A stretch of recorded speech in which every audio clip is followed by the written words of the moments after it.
اور پھر علماء نے لکھا کہ مسلمان خوشی منائے تو اس کو تو اجر و ثواب ملے گا، اس کو نیکیاں ملیں گی، اس کی زندگی میں بھی پریشانیاں دور ہوگی، آخرت کے لیے اس کے لیے اللہ تبارک و تعالیٰ کئی ایک کمالات کو مقرر فرمائے گا، آسانیاں فرمائے گا۔ لیکن اب یہ حدیث شریف سے علماء فرماتے ہیں کہ جو روایت بخاری شریف کی آئی ہے کہ ابو لہب کے تعلق سے کہ ابو لہب حضور کا چچا ہونا، چچا ہوا کرتا تھا، حضور کا چچا تھا، تو یہ حضور پاک علیہ السلام کی میلاد سے پہلے اس نے اپنی باندی سویبہ کو یہ کہا تھا کہ میری بھائی کے گھر میں تم وہاں جاؤ اور جا کر وہاں پر تمہارے لائق کچھ خدمت ہو سکتی ہے تو وہاں کرنا، اور پھر بعد میں آ کر کیا دنیا میں کون تشریف لانے والے ہیں آ کر مجھے اس کی خبر دینا۔ تو آپ کی باندی ابو لہب کی باندی سویبہ حضور پاک علیہ السلام کی طرف قدم پر حاضر رہتی ہے، اور حضور پاک علیہ السلام کی ولادت باسارت ہوتے ہی وہ سویبہ رضی اللہ تعالیٰ عنہا ابو لہب کے پاس جاتی ہے اور جا کر ابو لہب سے کہتی ہے کہ آقا اے میرے مالک، کیونکہ وہ باندھی تھی تو اپنے آقا سے کہتی ہے آقا آپ کے بھائی کے یہاں پر اللہ تعالیٰ نے لڑکا عنایت فرمایا، آپ کے بھائی کے یہاں لڑکا تولد ہوا ہے۔ تو ابو لہب کو اتنی خوشی ہوتی ہے، اتنی خوشی ہوتی ہے کہ وہ خوشی کے مارے سویبہ جو اس کی باندھی ہے، باندھی کو اپنے انگلی کے اشارے سے کہتا ہے کہ تو اس میرے بھائی کے بچے کی آمد کی وجہ سے میں تجھ کو آزاد کرتا ہوں، جا تو آزاد کر دیتا ہے۔ حضور پاک علیہ السلام کی ولادت پر خوشی کا اظہار کون کر رہا ہے؟ کافر کر رہا ہے جو ایمان نہیں لایا، اور وہ بھی کیسا کافر؟ عام کافر نہیں۔ قرآن کریم میں ایک مکمل سورہ اس کی مذمت میں بیان کیا گیا ہے، تبت یدا ابی لہب وتب، آخر تک ایسی مذمت اس کی اس سورہ میں بیان کی گئی۔ ایسے کافر کے بارے میں آتا ہے جب اس نے خوشی منائی، خوشی کا اظہار کیا، باندھی کو آزاد کر دیا، تو کیا ہوا؟ اب چند دن کے بعد جب تک اس کو رہنا تھا، اس کے بعد جب اس کا انتقال ہوا ابو لہب کا، تو مرنے کے بعد خواب میں اس کو کسی نے دیکھا۔ بخاری کی روایت میں آتا ہے کہ کسی نے دیکھا، دوسری حدیثوں کی کتابوں میں آتا ہے کہ حضرت عباس رضی اللہ تعالیٰ عنہ نے دیکھا خواب میں۔ کیا دیکھا؟ ابو لہب کو دیکھ کر حضرت عباس رضی اللہ عنہ نے فرمایا کہ ابو لہب بتاؤ تمہارے ساتھ کیا معاملہ کیا جا رہا ہے؟ ابو لہب نے کہا کہ عباس چونکہ بھائی تھے تو اس نے کہا کہ بھائی میری حالت بڑی خراب ہے، بڑے عذاب کی تکلیفوں میں مبتلا ہوں، سخت ترین آگ میں جل رہا ہوں، یہ بڑے عذاب میں مبتلا ہوں۔ ہاں البتہ پیر کے روز ہر دوشنبے کے دن اللہ تبارک و تعالیٰ میری اس انگلی کے درمیان میں سے پانی کا ایک فوارہ نکالتا ہے، تو وہ پانی کا فوارے کو میں چوستا ہوں تو مجھے عذاب میں کمی اور تخفیف ہو جاتی ہے۔ سبحان اللہ، سبحان اللہ، ارے رسالت یا رسول اللہ، ارے رسالت۔ تو اب یہاں پر اللہ تبارک و تعالیٰ نے خوشی کے اظہار پر کافر کو بھی محروم نہیں رکھا۔ اس کافر کو جو مخلد فی النار ہے، اور وہ اس کے بارے میں مذمت میں ایک قرآن کا سورت پوری آئی ہے، اس کافر کے بارے میں آتا ہے کہ اس کو عذاب میں ہر پیر کے دن کمی ہوتی ہے، تخفیف ہوتی ہے۔ وہ پیر ہی کے دن کیوں؟ کیونکہ حضور پاک علیہ السلام کی ولادت باسعادت پیر کو پیر تھی، اور انگلی سے پانی کیوں نکل رہا ہے؟ دوسرے مقام سے بھی نکل سکتا تھا، لیکن اس نے انگلی کے اشارے سے اپنی باندھی کو آزاد کیا تھا۔ حضور پاک علیہ السلام کی خوشی میں، آمد کی خوشی میں، تو اللہ تعالیٰ نے اس کی انگلی کے درمیان میں سے پانی نکالتا ہے، تو اس پانی کو چوستا ہے تو عذاب میں اس کو کمی ہو جاتی ہے۔ اب غور فرمائیے، یہ علماء فرماتے ہیں کہ کافر جب اللہ کے رسول علیہ السلام کی آمد پر خوشی منائے تو وہ محروم نہیں ہوتا۔ تو آپ صلی اللہ علیہ وسلم کا کوئی امتی اگر سچی عقیدت اور محبت کے ساتھ حضور کی محفل کا انعقاد کرتا ہے، حضور کی میلاد کا اہتمام فرماتا ہے، تو پھر اللہ تبارک و تعالیٰ اس کو کتنا اجر و ثواب دیں گے اور آخرت میں کتنی اس کے لیے سعادت مقرر فرمائیں گے۔ اور پھر اور ایک روایت میں کہ کافر ہونے کے باوجود، حالانکہ کافر کا کوئی عمل آخرت میں کام نہیں آتا، یہ مسلمہ فائدہ ہے، کافر کا کوئی بھی عمل ہو دنیا میں کرے وہ آخرت میں اس کو کام نہیں آتا، کام دینے والا نہیں بنتا، فائدہ مند نہیں بنتا۔ مثلا اگر کوئی اچھے کام ہی کر رہا ہے، خیر خیرات کسی کا کام آ گیا بنا، تو اللہ تبارک و تعالیٰ دوسرے طریقے سے اس کو دنیا میں دے دیتے، یہیں پر اس کا بدلہ دے دیا جاتا ہے،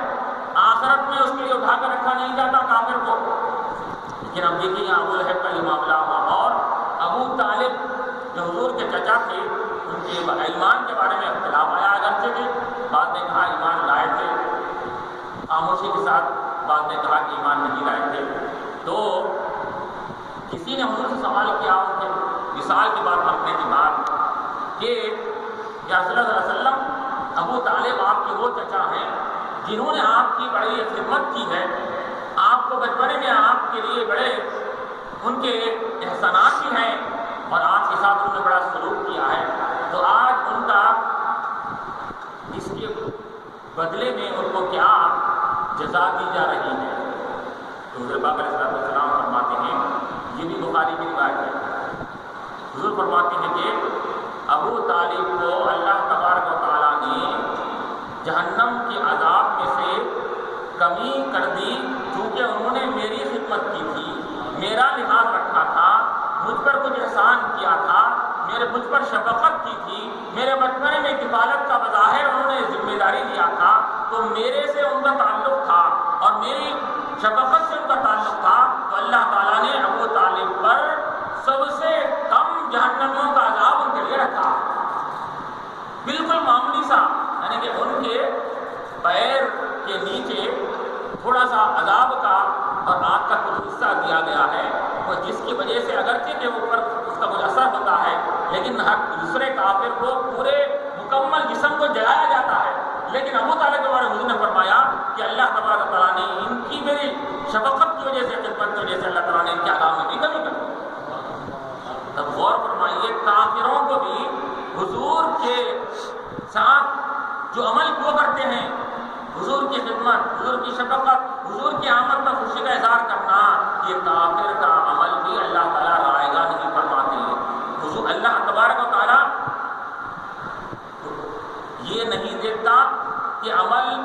کون کر رہا ہے، اور اللہ تبارک و تعالیٰ یہ دیکھتا ہے کہ یہ عمل کس کے لیے کیا جا رہا ہے۔ ہمارے حبیب علیہ السلام کے لیے کوئی عمل کر رہا ہے، ہمارے حبیب کی آمد پر کوئی عمل کر رہا ہے، اور ہمارے حبیب کی کوئی شفقت کے لیے کوئی عمل کر رہا ہے، ان کے ساتھ کوئی سلوک کر رہا ہے، تو اللہ تعالیٰ نے یہ قاعدہ مقرر کر دیا کہ ہماری عبادت کرے گا، ہم اس کو آخرت میں اجر نہیں دیں گے، کوئی اور دوسرے اعمال خیر کرے گا، ہم آخرت میں اس کے لیے کوئی اجر و ثواب نہیں رکھیں گے، لیکن ہمارے حبیب علیہ السلام کے لیے کوئی انہیں ذرا برابر بھی کوئی کار خیر کرے گا، ذرا بھی سلوک کرے گا، آمد پر خوشی کرے گا، ہم یہ نہیں دیکھیں گے وہ کافر ہے یا مسلمان ہے، کیونکہ ہمارے حبیب سے نمبر رکھنے والی چیز پر اسے خوشی کا اظہار کیا، عمل کیا، ہم اس کو ہماری عبادت پر ہم عبادت پر اس کو اجر ثواب نہیں دیتے ہیں، لیکن ہمارے حبیب علیہ السلام کی اس عمل پر ہم اس کو اجر ثواب دیتے ہیں۔ یعنی اجر ثواب کیا مطلب کہ آخرت میں عذاب میں کمی کر دیتے ہیں۔ سبحان اللہ، نعرہ رسالت یا رسول اللہ۔ غور فرمائیے کہ انسان مسلمان یہ سمجھتا ہے کہ عبادت کام آنے والی ہے، عبادت ہی اس کو نجات دلانے والی ہے۔ اب یہاں کافر بھی عبادت کرے، کوئی اس کے لیے آخرت میں کچھ بھی نہیں، کچھ اجر و ثواب نہیں ملے گا، تو علماء فرماتے ہیں، اور اس حدیث کی تشریح کرتے ہوئے ہمارے علماء کی تو میں 100 مثالیں دے دوں گا کہ کن کن لوگوں نے اس حدیث کے تحت یہ حدیث کو روایت کر کے ثابت کیا ہے کہ اس سے یہ معلوم ہو رہا ہے کہ جب کافر کے بارے میں اللہ تعالیٰ نے لکھا ہے کہ اس کو آخرت میں عذاب میں کمی ہوتی ہے، تو پھر مسلمان اگر خوشی مناتا ہے تو اس کو کتنے اجر و ثواب ملے گا۔ تو یہ اس کا انہوں نے نتیجہ نکالا حدیث سے۔ وہ نتیجہ نکالنے والے کون بے شمار سینکڑوں ہمارے علماء ہیں، میں ان کے حوالے آپ کو دے سکتا ہوں، لیکن اب یہاں پر ان کے حوالے دوں گا جو لوگ اعتراض کرتے ہیں ابن تیمیہ ہو یا اور اشرف علی تھانوی ہو یا اور دوسرے ابن عبد الوہاب نجدی ہو، جو وہابی فرقہ جن کی طرف منسوب ہوتا ہے، ابن عبد الوہاب نجدی نے بھی یہ حدیث کو بیان کرنے کے بعد ابن جوزی کے قول کو نقل کیا ہے۔ یہی منات کیا نقل کیا کہ اللہ تبارک و تعالیٰ کافر کے عمل کو بھی حضور کی ولادت باقاعدت پر اگر وہ خوشی کا اظہار کرتا ہے تو کافر کے عمل کو بھی گائے گا اور بیکار نہیں کرتا، تو پھر مسلمان امت اگر کرے گا تو اس کو کتنا اجر و ثواب ملے گا۔ یہ قول ابن عبد الوہاب نجدی بھی ذکر کر رہے ہیں۔ اور پھر ابن تیمیہ کیا کہتے ہیں؟ ابن تیمیہ پر تو آج تمام ان ہم سے جو عقیدے میں اختلاف رکھنے والے ہیں ان کا تمام تر دار و مدار ابن تیمیہ پر، اور ہمارے علماء نے بھی کہا کہ ان میں کہ ائمہ شیخ عالموں کی بات ہم نہیں سنیں گے، البتہ ابن تیمیہ بہت بڑے عالم گزرے ہیں جو اور بات کے کچھ عقیدے میں انہوں نے اختلاف کیا ہے، لیکن علم ان کا پختہ تھا، اگر وہ کوئی بات کہتے ہیں تو ہم اس کا جواب بھی دیں گے، اور ان کی بات یہ انہوں بھی تسلیم کرتے ہیں، تو ہمارے علماء نے انہی کی بات کو ان کو تسلیم کروانے کے لیے نقل کیا۔ ابن تیمیہ لکھتے ہیں کہ اگر کوئی ایک تو بات انہوں نے یہ لکھا ابن تیمیہ نے کہ آپ ہمارے علماء کا قول نقل کرتے ہیں تو آپ حیرت کرتے ہیں کہ شب میلاد شب قدر سے افضل ہے، یہ ہمارے علماء نے لکھا ہے، لیکن فتاوی ابن تیمیہ میں ابن تیمیہ نے خود نقل کیا ہے کہ حضور کی آمد جس رات کو ہوئی تھی وہ رات شب قدر سے افضل ہے۔ کون لکھ رہے ہیں؟ ابن تیمیہ، جو یہ ان مسلک کے اور جو بدعقیدہ لوگ جو جن کے بات کو تسلیم کرتے ہیں اور انہی کو سب کو سمجھتے ہیں، انہوں نقل کر رہے ہیں کہ شب میلاد یہ شب قدر سے افضل ہے۔ اور پھر آگے لکھتے ہیں کہ محفل میلاد میں اگر کوئی میلاد کا اہتمام کرتا ہے، اس بات کو انہوں نے اقتداء الصراط المستقیم ان کی کتاب ہے اس کے اندر انہوں نے یہ بات کو نقل کیا ہے ابن تیمیہ نے کہ اگر کوئی حضور پاک علیہ السلام کی میلاد کی محفل منعقد کرتا ہے، محفل کا اہتمام کرتا ہے، تو اب اگر اس کی غرض یہ ہے کہ جیسا عیسیٰ علیہ السلام کی پیدائش پر عیسائی مانتے ہیں اور عیسائیوں کی مشابہت کرنا اگر مقصود ہے تو پھر یہ عمل ان کے لیے جائز نہیں، اور اگر کوئی اس نیت کے ساتھ حضور کی محفل میلاد کا اہتمام کرتا ہے تاکہ حضور کی محبت اور اس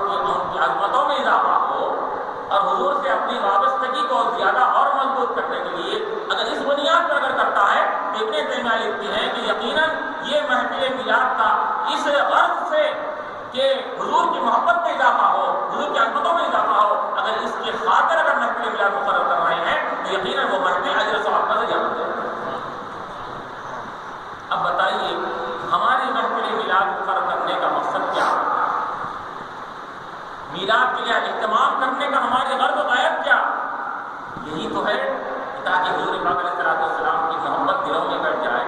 آپ کی عظمتوں کا سب کے سامنے تذکرہ کر کے عظمتوں کو دلوں میں بٹھایا جائے۔ گستاخیاں جو ہو رہی ہیں وہ گستاخانہ جو اخبار لوگوں کے سامنے نقل کیے جا رہے ہیں وہ گستاخانہ کلمات کو سن کر دلوں پر جو بار آ جا رہا ہے وہ بار کو نکال کر عظمت رسول کو دلوں میں یہ جاگزی کر دیا جائے، یہی ہمارا مقصد ہے۔ اور اس کے علاوہ ہمارا مقصد کیا ہے؟ تو ابن تیمیہ کے قول کے ہمارے علماء تو بڑی ہیں، ابن تیمیہ ان کے اکثر لوگ جن کو مانتے ہیں ان کے قول کے اعتبار سے بھی محفل میلاد کا مقرر کرنا جائز ہی نہیں کر رہے ابن تیمیہ، یہ اجر و ثواب دلانے والا بنتا ہے۔ اب آپ کو کس کی دلیل چاہیے؟ اب آپ کو کس کا قول چاہیے؟ آپ ہی کے امام کا قول ہم نے نقل کر دیا کیونکہ آپ ابن تیمیہ کو امام مانتے ہیں، شیخ الاسلام مانتے ہیں، شیخ الاسلام ابن تیمیہ تو آپ کے شیخ الاسلام کا، آپ کے امام کا ہم نے قول نقل کیا کہ آپ کے امام بھی اس بات کو تسلیم کر رہے ہیں، پھر آپ اعتراض بھی اعتراض، معلوم یہ ہوا کہ آپ نے اپنے مسلک کو بھی کما حق نہیں پڑھا،